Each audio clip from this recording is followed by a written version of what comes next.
salli wa sallim ya salam ala nabi khairil anam wal ali wa Inna Allah khabba'a salasan fi salasin, khabba'a ridah fi ta'atih fala tuhakkiranna ta'atallah syai'a, wa khabba'a sukhtah fi ma'siyatih fala tuhakkiranna ma'siyatallah syai'a, wa khabba'a awliya'ahu fi ibadih fala tuhakkiranna ahadan la'allahu waliyullah. Sesungguhnya Allah Subhanahu wa ta'ala menyembunyikan tiga hal dalam tiga perkara. Pertama, Allah menyembunyikan keridhaannya di dalam taat. Allah menyembunyikan keridhaannya di dalam taat. Artinya di setiap perbuatan taat itu ada di dalamnya keridhaan Allah.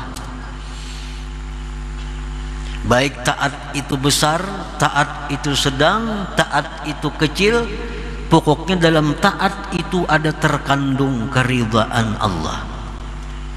Maka janganlah kamu meremehkan suatu taat kepada Allah, karena di situ ada keridhaannya. Sekecil apapun taat itu mesti diambil. Artinya jangan dianggap remeh satu taat walaupun kecil, karena di dalamnya itu ada ridha Allah, keridhaan Allah Subhanahu wa ta'ala. Jadi jangan meremehkan perbuatan taat, jangan meremehkan sesuatu yang diperintah oleh Allah, karena di situ terkandung keridhaan Allah Subhanahu wa ta'ala. Misalnya ada duit 1.000 rupiah. Duit 1.000 rupiah ini kita anggap kecil karena kada banyak manfaatnya. Tetapi duit 1.000 rupiah kalau kita sumbangkan, kalau kita sedekahkan, nah dalam duit 1.000 rupiah itu ada keridhaan Allah.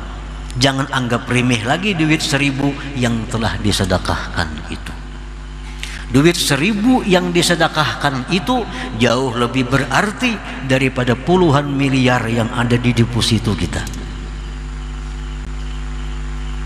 Kenapa? Karena duit yang dalam deposito kita, duit dalam tabungan kita, belum tentu ada keridhaan Allah di situ.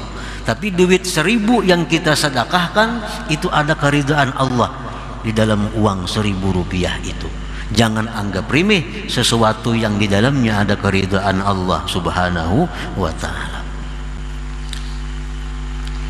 Nah, yang kedua, Allah Subhanahu wa ta'ala menyembunyikan kemurkaannya di dalam maksiat.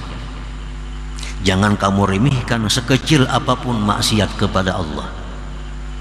Jangan kamu anggap remeh maksiat sekecil apapun, karena dalam maksiat itu ada kemurkaan Allah. Nah, kemurkaan Allah ini kalaunya menang daripada keridhaannya, kita akan masuk dalam neraka.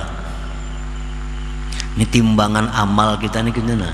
Di akhirat ditimbang amal kita sama beratnya antara kebaikan, kejahatan sama. Nah, sama. Cari amal lagi, kumpulkan lagi amal kita. Malaikat mengumpulkan sampai di posisi ini sama. Nah, datang amal kejahatan halus saja, kayak rambut diandak ke sebelah kiri, barat ke sebelah kiri. Nah, dengan sebilah rambut inilah kita masuk ke dalam neraka kalau kada diampuni oleh Allah Subhanahu wa ta'ala. Jangan anggap remeh sesuatu amal kejahatan, karena yang sedikit itulah bisa membawa petaka bencana kepada kita. Kalau nya sama aja itu bisa selamat. Kan ditimbang amal, ambil amal kebaikan, letakkan sebelah kanan daun timbangan, amal kejahatan sebelah kiri, amal kebaikan sebelah kanan, amal kejahatan sebelah kiri, timbang sama. Nah, berarti kebaikan habis, berarti lagi. Berarti kejahatan ada kayak bilah kurik api, andak belah korek api ini ke sebelah kiri, barat ke sebelah kiri. Ini yang mencelakakan kita nang sebelah korek api ini. Nah, jadi jangan anggap remeh satu maksiat karena di situ ada murka Allah Subhanahu wa taala. Nah, Allah menyembunyikan murkanya itu di dalam kemaksiatan. Sekecil apapun maksiat, di situ ada mengandung kemurkaan Allah Subhanahu wa taala. Yang ketiga, wa khabba'a awliya'ah fi ibadih, Allah menyembunyikan para walinya, Allah menyembunyikan kekasihnya di tengah-tengah hambanya. Fala tuhakkiranna ahadan, jangan sekali-kali kamu meremehkan seseorang dari hamba Allah. La'allahu waliyullah, barangkali dia itu adalah kekasih Allah Subhanahu wa ta'ala. Meremehkan, memperinting kekasih Allah itu sama halnya dengan memperinting, meremehkan Allah Subhanahu wa ta'ala.